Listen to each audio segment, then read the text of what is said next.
Hello students, आज हम प्रश्नावली 1.1 का दूसरा क्वेश्चन सॉल्व करने जा रहे हैं। क्वेश्चन है, पूर्णांकों के निम्नलिखित युग्मों के एचसीएफ और एलसीएम ज्ञात कीजिए तथा इसकी जांच कीजिए कि दोनों संख्याओं का गुणनफल बराबर एचसीएफ इंटू एलसीएम। तो हमको दो संख्याएं दी हुई है, इन दोनों का पहले हमें एचसीएफ और एलसीएम निकालना है और फिर जांच करनी है कि संख्याओं का गुणनफल बराबर एचसीएफ इंटू एलसीएम। तो सबसे पहले तो एलसीएम और एचसीएफ ज्ञात करने के लिए हम दोनों संख्याओं का अभाज्य गुणनखंड करते हैं। तो सबसे पहले हम लिखेंगे 26 और 26 में 2 का भाग लाएंगे तो हमारे पास आएगा 13 और 13 खुद एक अभाज्य संख्या है तो 13 में 13 का भाग जाएगा एक बार, 13 एकम 13। और इसी प्रकार 91 के अभाज्य गुणनखंडन करेंगे तो 91 में पहले हम भाग लाएंगे, 2 का तो जाएगा नहीं, इसमें 3 का भी नहीं जाएगा, 5 का भी नहीं जाएगा, तो भाग लगाएंगे 7 का, 7 एकम 7 और 7 तिया 21। फिर 13 में 13 का भाग लगाएंगे, 13 एकम 13। तो 26 के अभाज्य गुणनखंड हमारे पास हो गए 2 गुणा 13 और 91 के अभाज्य गुणनखंड हो गए हमारे पास 7 गुणा 13। अब इन दोनों का हमको ज्ञात करना है, पहले एलसीएम निकालेंगे और फिर एचसीएफ निकालेंगे। तो एलसीएम निकालने के लिए प्रत्येक अभाज्य गुणनखंड को लेना है और उसकी उच्चतम पावर को लेना है।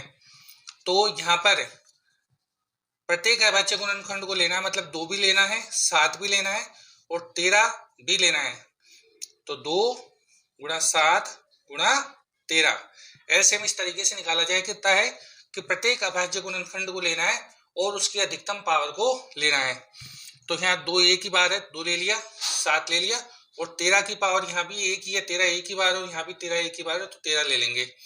अब इनको गुणा करेंगे तो 2 गुणा 7 तो हो गए 2 गुणा 7 गुणा 13, तो 2 गुणा 7 तो हो गए 14 और 14 गुणा करेंगे 13 से, तो 13 चौको 52 के 2 हासिल लगी 5 और 13 एकम 13 और 5 18, 182। तो यहाँ पर हम लिख देंगे इसका गुणनफल 182। और अब निकालेंगे इसका एचसीएफ। एचसीएफ निकालने के लिए ये ध्यान रखना है कि वो अभाज्य गुणनखंड लेना है जो उभयनिष्ठ हो। उभयनिष्ठ का मतलब है जो दोनों में हो। जैसे 2 यहाँ है लेकिन नीचे नहीं है तो 2 को नहीं लेंगे, 7 यहाँ है लेकिन ऊपर नहीं है तो 7 को भी नहीं लेंगे, 13 यहाँ भी है और यहाँ भी है तो 13 को लेंगे। तो उभयनिष्ठ को लेना है और कम पावर का लेना है, निम्न पावर का। तो निम्न पावर यहाँ पर निम्न घात का 1 ही है तो एचसीएफ हो जाएगा 13। एचसीएफ ज्ञात करने के लिए उभयनिष्ठ गुणनखंड को लेते हैं और सबसे कम पावर का लेते हैं, निम्न घात का लेते हैं। तो ये एलसीएम और एचसीएफ निकाल लिया। अब यहाँ हमको ये सिद्ध करना है, जांच करनी है कि संख्याओं का गुणनफल बराबर एचसीएफ इंटू एलसीएम। तो मान लेते हैं पहली संख्या a बराबर तो 26 है और दूसरी संख्या b बराबर 91 है। अब निकालेंगे संख्याओं का गुणनफल।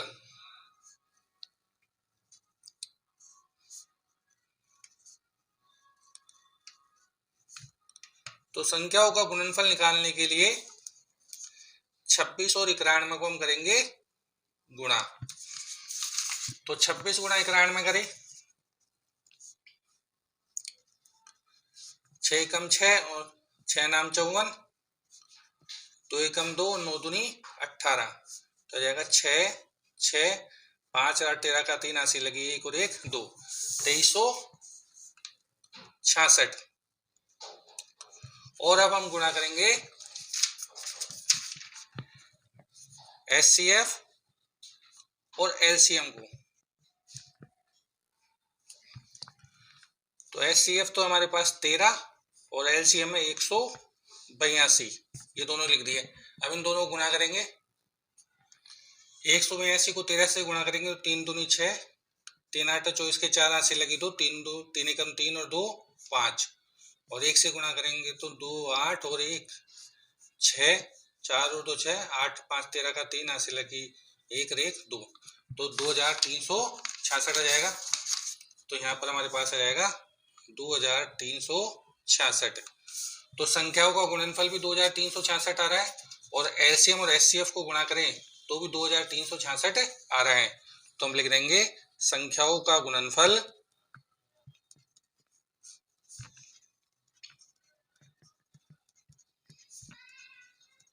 बराबर एचसीएफ इंटू एलसीएम।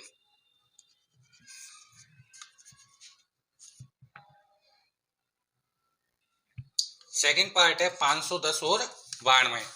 तो पहले 510 के अभाज्य गुणनखंड करेंगे। तो 510 में हम 2 का भाग लगाएंगे पहले। तो 510 में 2 का भाग लगाएं, 2 दूनी 4, 5 में 4 गया तो 1 उतार लिए 1, 2 पंजे 10 बच गया 1 उतार लिए 0 और 2 पंजे 10 तो भाग गया 255 बार। अब यहाँ इकाई का अंक 5 है तो 2 का भाग तो जाएगा नहीं, तो भाग देंगे 3 का। 2 और 5 7 और 5 12, अंकों का योग 12 आ रहा है इसलिए इसमें 3 का पूरा पूरा भाग चला जाएगा। तो 255 में हम भाग देंगे 3 का। 3 8 है 24 बच गया 1 उतार लिए 5, 3 पंजे 15 तो ये भाग जाएगा 85 बार। तो यहाँ 3 का भाग गया 85 बार।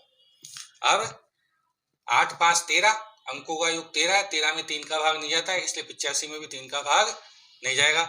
तो हम भाग देंगे 5 का। तो 85 में 5 का भाग देंगे, 5 एकम 5 बाकी बच गए 3 उतार लिए 5, 5 7 है 35। तो 85 में 5 का भाग जाएगा 17 बार और 17 खुद एक अभाज्य संख्या है इसलिए 17 में 17 का भाग 1 बार जाएगा। इसी प्रकार हम 92 के अभाज्य गुणनखंड करेंगे। तो सबसे पहले 92 में हम लगाएंगे 2 का भाग। तो 2 चौक 8 और 2 छक्की 12, 46 बार भाग जाएगा। फिर 46 में वापस 2 का भाग देंगे तो 23 बार भाग जाएगा और 23 खुद अभाज्य संख्या है तो 23 में 23 का भाग देंगे तो 1 बार जाएगा। अब 510 को हम लिख सकते हैं 2 गुणा 3 गुणा 5 गुणा 17, इन सबको गुणा करके लिख दिया। और 92 को लिखेंगे 2 गुणा 2 गुणा 23 और इसको लिख सकते हैं।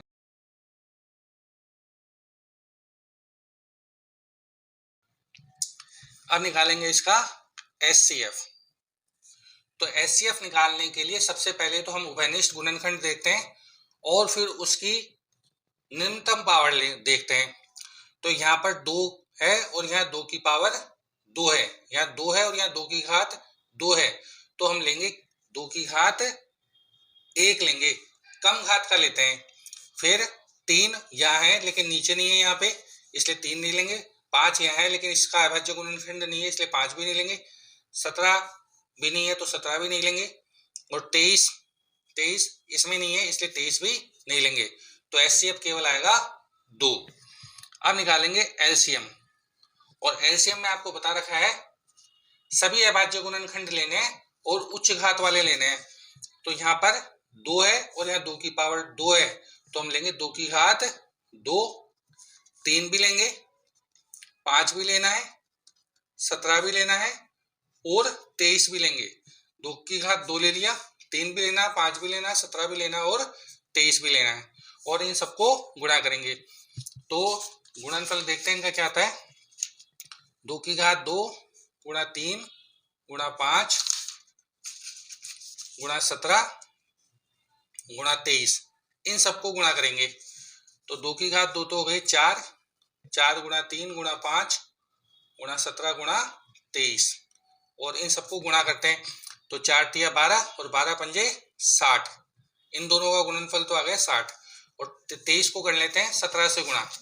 तो यहाँ करते हैं हम 23 गुणा 17, 17 × 51 का 1 हासिल लगी 5, 17 दूनी 34 और 5 39, 391 और अब 391 को गुणा करेंगे हम 60 से।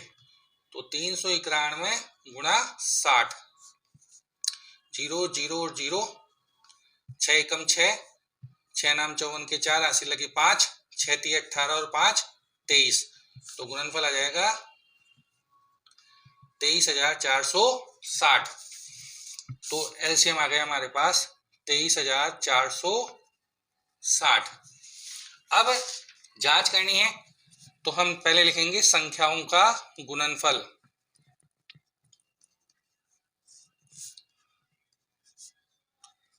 संख्याओं का गुणनफल, तो संख्याएं हमारे पास है, पहली संख्या तो है 510 और दूसरी संख्या है 592। तो 510 को हम गुणा करेंगे 92 से। 510 को 92 से गुणा करके देखते हैं क्या आता है।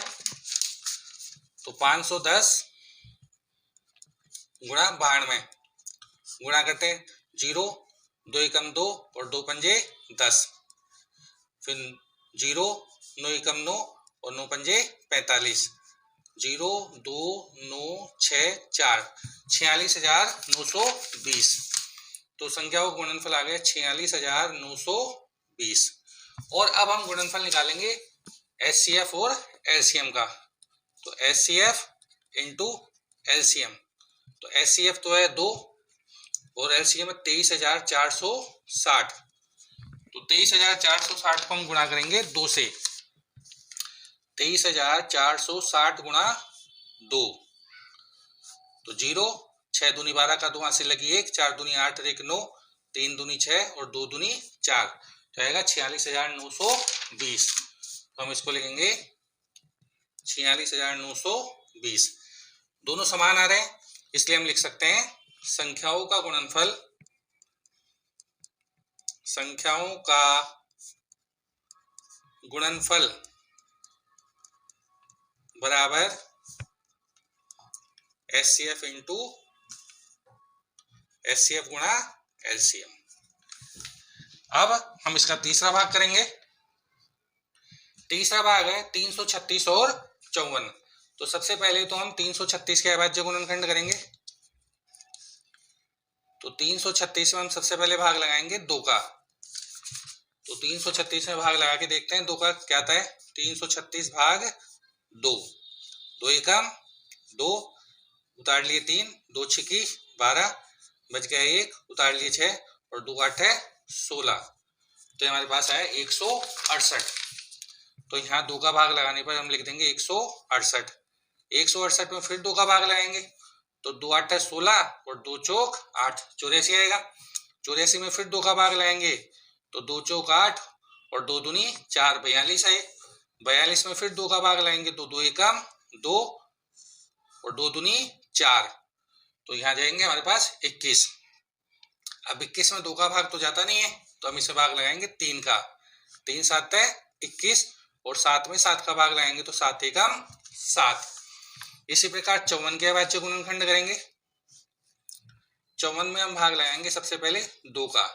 तो 54 में भाग लगाएंगे 2 का तो हमारे पास आएगा 27। और 27 में हम 2 का भाग तो लगा नहीं सकते तो हम भाग लगाएंगे 3 का। 3 नाम 27, फिर 9 में 3 का भाग देंगे तो 3 तिया 9 और फिर 3 एकम 3। ये इस प्रकार से इसके अभाज्य गुणनखंड हमने कर लिए। तो अब हम 336 को लिखेंगे 1 2 3 4, 4 बार 2 है तो 2 की घात 4, 3 एक बार है 3 और गुणा 7।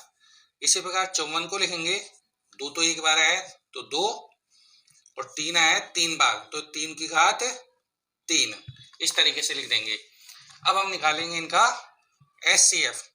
और एचसीएफ निकालने के लिए उभयनिष्ठ गुणनखंड देखते हैं और फिर उस उभयनिष्ठ गुणनखंड की न्यूनतम घात देखते हैं। तो यहाँ 2 की घात 4 है और यहाँ 2 की घात 1 है तो 2 को लेना है और छोटी घात लेंगे तो 2 लेंगे केवल। यह 4 बड़ी घात है और यहाँ कुछ भी घात में नहीं लिखा, मतलब 1 घात है तो 2 ले लिए। इसी प्रकार यहाँ 3 है, यहाँ भी 3 है तो उभयनिष्ठ गुणनखंड 3 है और छोटी घात लेनी है तो छोटी घात यहाँ पर है ये वाली लेंगे 3, तो 3 ले लेंगे। और 7 उभयनिष्ठ गुणनखंड नहीं इसलिए 7 नहीं लेंगे। 2 को 3 से गुणा करेंगे तो हमारे पास आएगा 6, तो 6 तो इसका आ जाएगा एचसीएफ। अब निकालेंगे एलसीएम। एलसीएम में आपको बता रखा है कि सभी अभाज्य गुणनखंड लेने हैं और अधिकतम घात वाले लेने हैं। तो 2 को लेना है और 2 की घात बड़ी यहाँ है 4 तो हम लेंगे 2 की घात 4। फिर 3 भी लेंगे तो 3 की घात 3 यहाँ भरी है, तो हम लेंगे 3 की घात 3 और 7 को भी लेना है, सभी अभाज्य गुणनखंड को लेना है और उच्चतम पावर को लेना है। और इसको सोल्व करते हैं, ये कितना आता है, तो ये है 2 की घात 4 गुणा 3 की घात 3 गुणा 7। 2 की घात 4 का मतलब 2 को 4 बार गुणा करो तो यह जाएगा 16, 2 गुणा 2 गुणा 2 गुणा 2। और 3 की घात 3 का मतलब 3 को 3 बार गुणा करो तो 3 तिया 9 और 9 ती 27 और गुणा 7।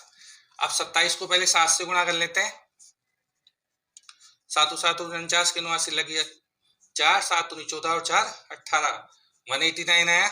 और 189 को अब गुणा करेंगे हम 16 से, तो आएगा 6 नाम 54 के 4 हासिल लगी 5, 8 सिंह 48 और 5 53 के 3 हासिल लगी 5, 6 एकम 6 और 5 11, और 1 से गुणा करेंगे तो 9 8 और 1 आ जाएगा, 4 9 3 12 का 2 हासिल लगी 1, 3024।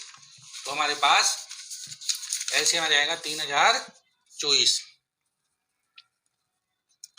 अब हम निकालेंगे संख्याओं का गुणनफल। संख्याओं का गुणनफल,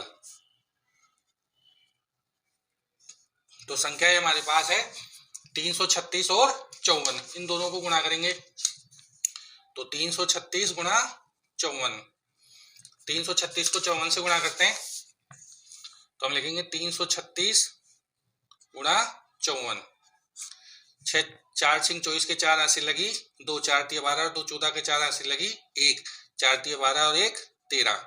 अब 5 से गुणा करेंगे, 5 6 का 30 की बिंदु हासिल लगी 3, 5 तिया 15 और 3 18 का 8 हासिल लगी 1, 5 तिया 15 और 1 16, 4 4 8 3 11 का 1 हासिल लगी 1, 8 और 1 18144।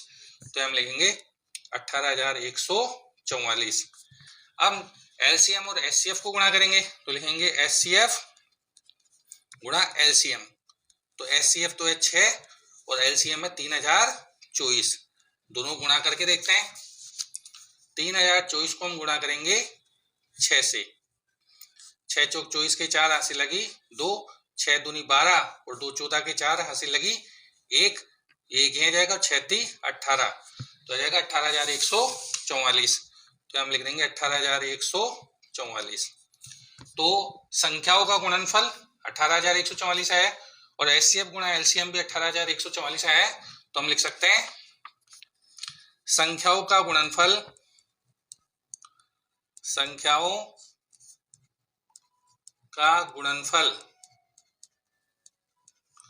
बराबर एचसीएफ गुणा एलसीएम। इस प्रकार से हमने प्रश्नावली 1.1 का दूसरा प्रश्न हल कर लिया है। वीडियो अच्छा लगा है तो आप चैनल को सब्सक्राइब कीजिए और वीडियो को लाइक कीजिए।